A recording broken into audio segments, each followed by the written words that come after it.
بادشاہ اور ملکہ بہت دنوں بعد دوسرے ملکوں کی سیر کر کے واپس اپنے محل آئے تھے، اس لیے ان کے آنے سے پورے محل میں خوشی کی لہر دوڑ گئی۔ تینوں شہزادے سلطان ارسلان رضوان اور ان کی چھوٹی بہن شہزادی سلطانہ سب بھی بہت خوش تھے۔ وہ چاروں بہن بھائی بادشاہ اور ملکہ کے ساتھ نہ جا سکے تھے کیونکہ اس سے ان کی تعلیم کا حرج ہوتا۔ بادشاہ اور ملکہ کے محل سے جانے سے وہ اداس ہو گئے تھے کیونکہ وہ انہیں بہت یاد آتے تھے۔ ان سے جدائی کے دن انہوں نے بڑی مشکل سے کاٹے تھے۔ بادشاہ اور ملکہ چہروں سے کچھ پریشان نظر آ رہے تھے۔ شہزادی سلطانہ تو چھوٹی تھی، اس لیے ان کی پریشانی کی طرف اس کا دھیان ہی نہیں گیا۔ وہ ان تحفوں کو دیکھ دیکھ کر خوش ہونے لگی جو بادشاہ اور ملکہ اس کے لیے دوسرے ملکوں سے لائے تھے، مگر تینوں شہزادے چونکہ بڑے تھے اس لیے انہوں نے بادشاہ اور ملکہ کی پریشانی بانپ لی تھی۔ انہیں اس بات پر بھی حیرانی تھی کہ دونوں نے اپنی ایک ایک آنکھ بند کر رکھی تھی اور ایک ہی آنکھ سے ادھر ادھر دیکھ رہے تھے۔ ان کی پریشانی اور ایک بند آنکھ دیکھ کر بڑے شہزادے سلطان نے پوچھا، ابا حضور، نصیب دشمنا، طبیعت تو کہیں ناساز نہیں، آپ کچھ پریشان نظر آتے ہیں۔ آپ نے اور امی حضور نے اپنی ایک ایک آنکھ بند کر رکھی ہے، کوئی تنکا یا پتنگا وغیرہ تو نہیں پڑ گیا ہے؟ حکم ہو تو ہم نکال دیں۔ بادشاہ نے دوسری آنکھ بھی کھولتے ہوئے اداسی سے جواب دیا، شہزادے، ہم کچھ نہیں، بہت پریشان ہیں۔ واپسی کے سفر کے دوران جانے کیا بات ہو گئی ہے کہ ہمیں اور آپ کی امی کو ایک ایک کے دو نظر آنے لگے ہیں۔ اس وقت ہمارے سامنے تم چاروں کھڑے ہو مگر ہمیں 8 نظر آ رہے ہو۔ ملکہ بھی ایک نہیں دو دکھائی دے رہی ہے۔ ایک آنکھ بند کر لے تو ٹھیک نظر آتا ہے۔ ملکہ نے بھی اپنی دوسری آنکھ کھول لی تھی۔ وہ بولی، میری بھی یہی حالت ہے، میں اپنی دونوں آنکھوں سے اس وقت 6 شہزادوں، 2 شہزادیوں اور 2 بادشاہ سلامتوں کو دیکھ رہی ہوں۔ ایک آنکھ سے دیکھوں تو ایک ایک ہی نظر آتے ہیں۔ چاروں بچے یہ بات سن کر گھبرا گئے اور پریشانی کے عالم میں ایک دوسرے کو دیکھنے لگے۔ بادشاہ نے ان کی گھبراہٹ محسوس کر لی۔ وہ اس بات پر بہت خوش تھا کہ اس کے بچے اپنے ماں باپ سے بہت محبت کرتے ہیں اور اسی لیے ان کی تکلیف کا سن کر پریشان ہو گئے ہیں۔ انہیں تسلی دینے کی خاطر اس نے کہا، فکر کی بات نہیں، جب ہم ایک آنکھ بند کر کے دیکھتے ہیں تو ہمیں ہر چیز پھر ایک ہی نظر آتی ہے۔ ہم ایک آنکھ سے ہی دیکھتے دیکھتے زندگی گزار لیں گے۔ منجلے شہزادے ارسلان نے جلدی سے ایک کنیز کو بیچ کر شاہی طبیب کو بلوا لیا۔ شاہی طبیب نے بادشاہ اور ملکہ کا تفصیلی معائنہ کر کے مایوسی سے سر ہلا دیا اور بولا، ایک ایک کے دو دکھائی دینے والی اس بیماری کا کوئی علاج میرے پاس نہیں ہے۔ میں نے اس بیماری کے بارے میں اپنے بزرگوں سے سن رکھا ہے۔ بادشاہ سلامت اور ملکہ صاحبہ صرف اسی صورت میں ٹھیک ہو سکتے ہیں کہ جادو کے پہاڑ کی چوٹی پر لگے عجیب و غریب رنگ برنگے درختوں سے سیب توڑ کر لائے جائیں اور انہیں کھلا دیے جائیں۔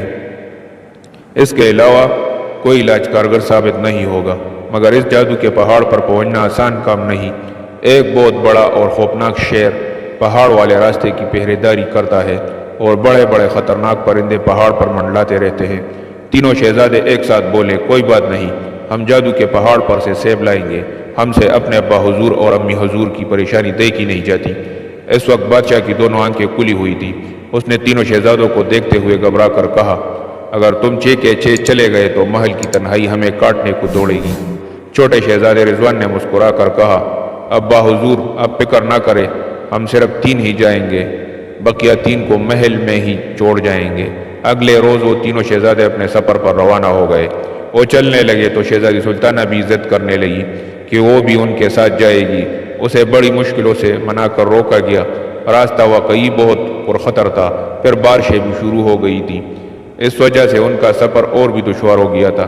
گھنے جنگلوں سے ہوتے ہوئے دریاؤں کو عبور کرتے ہوئے وہ ایک بستی میں پہنچے۔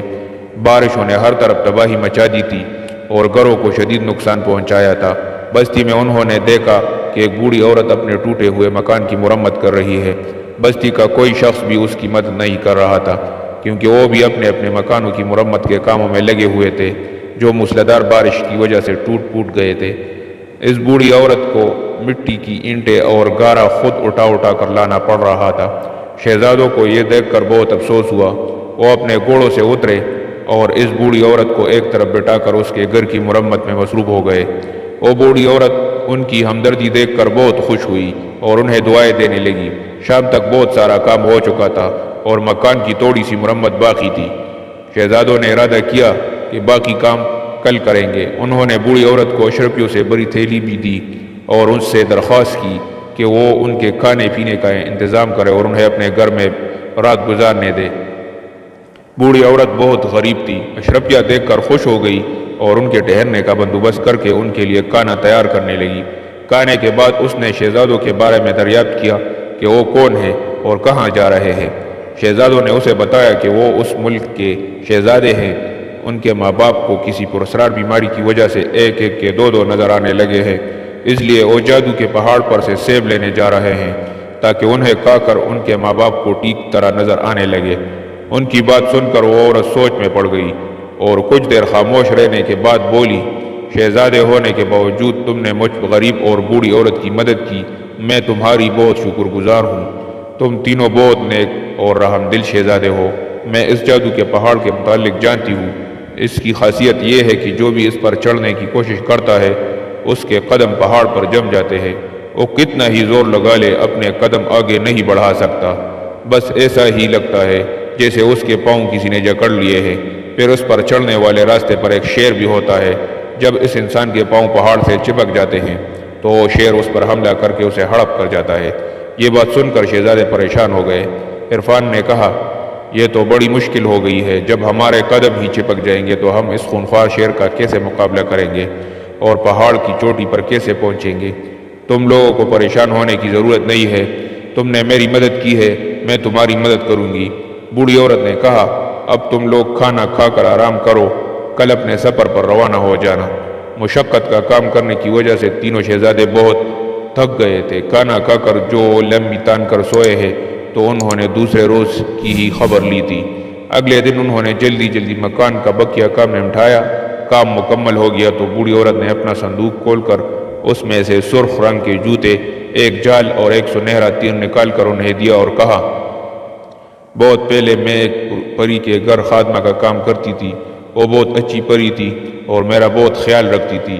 جب اس کا دل جادو کی مختلف چیزوں سے بھر جاتا تھا تو وہ انہیں پھینکتی نہیں تھی بلکہ مجھے دے دیا کرتی تھی۔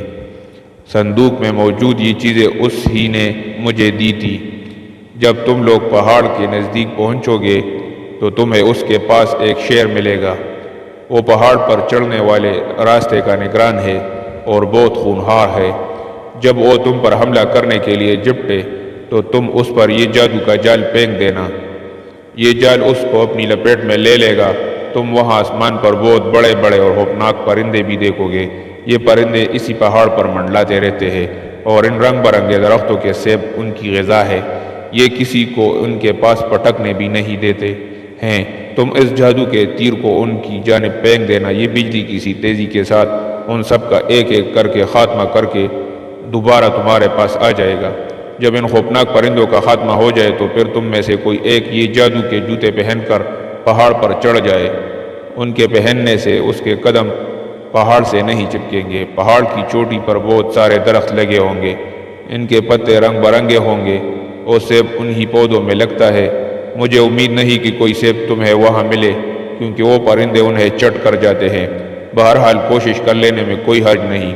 بوڑھی عورت کی اس بات نے انہیں تھوڑا سا پریشان کر دیا تھا کہ پرندے ان سیبوں کا سفایا کر دیتے ہیں اور ہو سکتا ہے انہیں وہاں کوئی سیب نہ ملے۔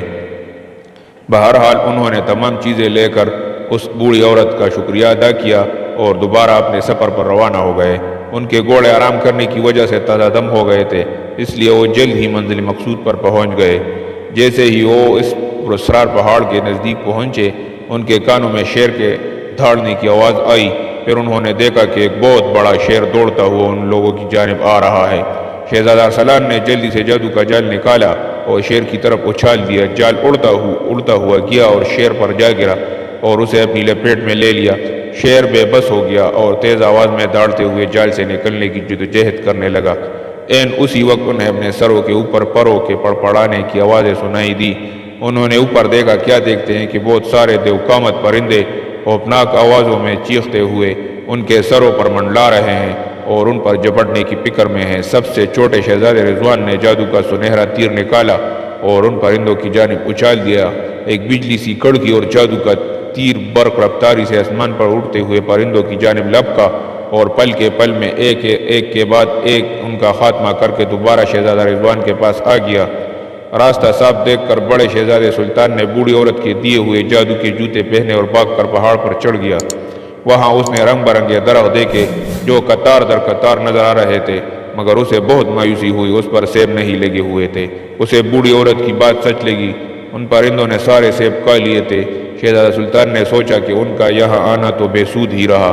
نومیدی کے عالم میں اس نے ہر درخت کا جائزہ لینا شروع کر دیا۔ بہت ڈھونڈنے کے بعد اسے ایک درخت میں ایک سیب نظر آ ہی گیا۔ وہ گھنے پتوں میں چھپا ہوا تھا، اس لیے پرندوں کو نظر نہ آ سکا تھا۔ شہزادہ سلطان نے اسی کو غنیمت جانا اور اسے توڑ کر اپنی جیب میں رکھ لیا اور بھاگ کر پہاڑ پر سے اتر کر اپنے بھائیوں کے پاس آ گیا۔ اس نے اپنے دونوں بھائیوں کو بتا دیا تھا کہ اسے صرف ایک ہی سیب ملا ہے۔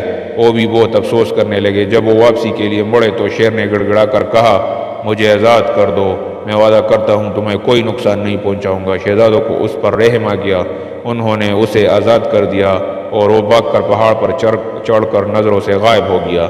شہزادہ ارسلان نے جادو کے جال کو بھی اپنے تیلے میں رکھ لیا اور پھر تینوں شہزادے واپس ہو لیے۔ وہ سب سے پہلے بوڑھی عورت کے گھر گئے اور جوتے، تیر اور جال کو اس کے حوالے کر کے اس کا شکریہ ادا کیا۔ شہزادوں نے اسے بہت ساری اشرفیاں بھی دی، جنہیں پا کر بوڑھی عورت خوش ہو گئی۔ ایک رات اور ایک دن کے صبر کے بعد تینوں شہزادے خیریت سے محل پہنچ گئے۔ ملکہ انہیں دیکھ کر خوش ہو گئی، اس کی دونوں آنکھیں کھلی ہوئی تھی۔ اس نے کہا، میں بہت خوش ہوں، میرے 6 کے 6 شہزادے گھر لوٹ آئے ہیں۔ بادشاہ کی ایک آنکھ بند تھی، وہ حیرت سے بولا، پیاری ملکہ، ایک آنکھ بند کر کے دیکھو، شہزادے تو 3 ہی ہیں۔ ملکہ شہزادوں کے صحیح سلامت لوٹ آنے پر بہت خوش تھی، اس لیے بادشاہ کی بات سن کر ہنس پڑی اور اپنی ایک آنکھ کو ہاتھ سے ہٹا کر شہزادوں کو دیکھنے لگی۔ شہزادہ سلطان اداسی سے بولا، امی حضور، وہاں درخت سے ہمیں صرف ایک ہی سیب ملا ہے۔ کوئی بات نہیں، یہ سیب بادشاہ سلامت کھا لیں گے، میں تو محل ہی میں رہتی ہوں، مجھے 2 نظر آئے یا 4 کوئی فرق نہیں پڑتا۔ تمہارے ابا حضور کو تو دربار لگانا پڑتا ہے، حکومت کے کام چلانے کے لیے سب لوگوں سے ملنا پڑتا ہے، اور سیب کھا کر ٹھیک ہو جائیں تو بہتر ہے۔ نہیں ملکہ، ہم اتنے خود غرض نہیں ہیں کہ ہماری آنکھیں تو ٹھیک ہو جائیں اور ہماری پیاری ملکہ کو ایک ایک کے 2 نظر آئیں، ہم یہ سیب نہیں کھائیں گے۔ اسی وقت شہزادی سلطانہ وہاں آ گئی۔ اسے دیکھ کر ملکہ بولی، نہ آپ کی نہ میری یہ سیب کون کھائے گا، اس کا فیصلہ ہماری بیٹی کرے گی۔ شہزادی سلطانہ کو ساری کہانی کا علم تھا اور وہ جان گئی تھی کہ اس کے بھائیوں کو صرف ایک ہی سیب ملا ہے۔ وہ آگے بڑھی، اپنے ایک بھائی کے ہاتھ سے سیب لیا، پھر دوسرے بھائی کی کمر میں اڑسا ہوا خنجر نکالا اور سیب کے 2 ٹکڑے کر کے ایک بادشاہ کو اور دوسرا ملکہ کو تما دیا۔ دونوں نے جیسے ہی سیب کھایا، دونوں کی آنکھیں بالکل ٹھیک ہو گئی۔ پیاری ملکہ، ہمیں دونوں آنکھوں سے سب ایک ایک نظر آ رہے ہیں، بادشاہ نے خوشی بری آواز میں کہا، اور بادشاہ سلامت مجھے بھی، ملکہ چہک کر بولی، اللہ کا شکر ہے، یہ سب میری عقل مند شہزادی کی وجہ سے ہوا ہے۔ شہزادہ سلطان نے کہا، سیب کو آدھا آدھا کر کے کھلانے کی ترکیب تو ہم میں سے بھی کسی کے ذہن میں نہیں آئی تھی۔ ماشاءاللہ، ہماری بہن تو بہت عقل مند ہے، ہم بہت خوش نصیب ہیں، اللہ نے ہمیں بہادر شہزادوں اور عقل مند شہزادی سے نوازا ہے۔ بادشاہ نے کہا۔ اپنی تعریف سن کر شہزادی سلطانہ خوش ہو گئی اور شہزادہ سلطان کا ہاتھ پکڑ کر بولی، چلے اب اسی بات پر مجھے اپنے گھوڑے پر بٹھا کر میدان کا ایک لمبا چکر دلوا کر لائیں، اس خوشی میں ہم بھی اپنی بہن کے ساتھ باہر گھومنے جائیں گے۔ شہزادہ رضوان نے شہزادہ ارسلان کو دیکھتے ہوئے ہنس کر کہا، اور پھر وہ سب باہر نکل گئے۔ بادشاہ اور ملکہ انہیں مسکرا کر جاتا ہوا دیکھنے لگے۔